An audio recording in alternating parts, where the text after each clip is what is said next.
So imagine you're wrapping up a night out. You're ready to head home, but driving isn't an option and you don't want to wait for public transit. So you use your phone and you fire up Uber or Lyft or whatever ride-hailing app floats your boat.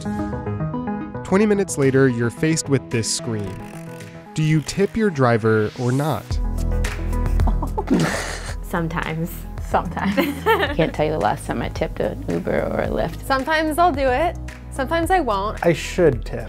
I tip every single ride. Wow. Have to. Aren't we just like much better than me? Tipping etiquette on ride-hailing apps is totally unclear, so riders are all over the place with how they're tipping. Turns out only about 35% of riders tip consistently. When I talk to drivers, tipping is definitely a big deal for them. It's something that's on their minds and that can make or break a ride for them. This is Shirin Ghaffary. I write about tech and labor.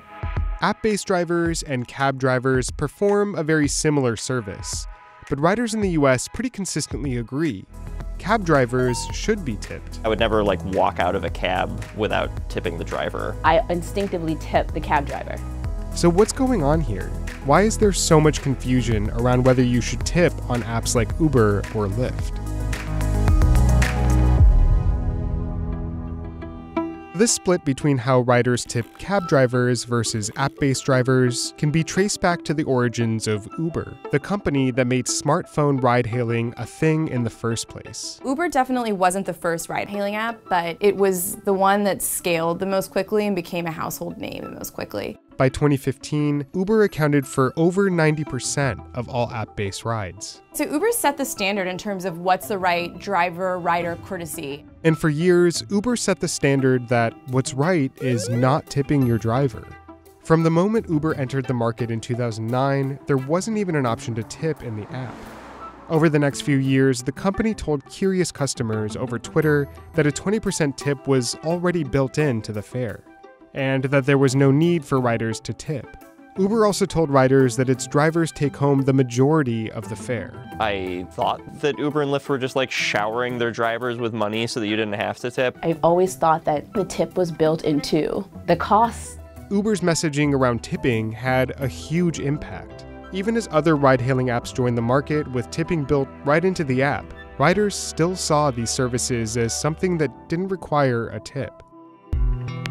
Still, for a time, even though app-based drivers weren't making much in tips, their pay was pretty good and, more importantly, stable.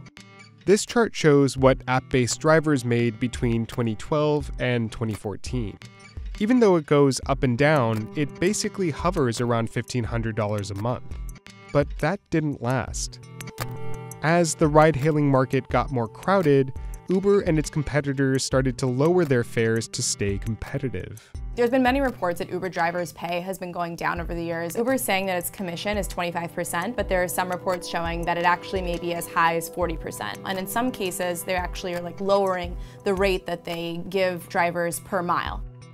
After 2014, app-based drivers' pay dropped dramatically, and by 2018, drivers were making nearly half what they were making just 6 years before. You started to hear drivers get more and more disgruntled. You saw this sort of community form of drivers who felt like these companies may be ripping them off or not giving them their fair share. And the lack of tip became a real problem because the amount of money that Uber drivers were getting was comparable to how much they'd be getting in a cab where most people would tip. To make matters worse for drivers, the reasons Uber had given for not including tipping in its app, those turned out to be not entirely true. Uber had said that tipping is included in our bill. That was sort of debunked, and actually some people ended up suing Uber over that claim in part, and they ended up settling. Finally, drivers' dissatisfaction reached a turning point. I lost $97,000 because of you. I bankrupt because of you. In 2017, Uber's then CEO Travis Kalanick gets in an Uber, and as he's leaving, the driver brings up driver pay to Travis. You're raising the standards and you're dropping the prices in general, the whole price. Yeah, we have to. We have competitors. Otherwise, we've got a business. And Travis sort of starts to blame the driver. You know what? What? Some people don't like to take responsibility for their own shit. They blame it. Definitely was sort of an inflection point because it made the company look like it didn't care about its drivers. And I think when you have that hand in hand with this no tipping policy, it was not a good look for Uber.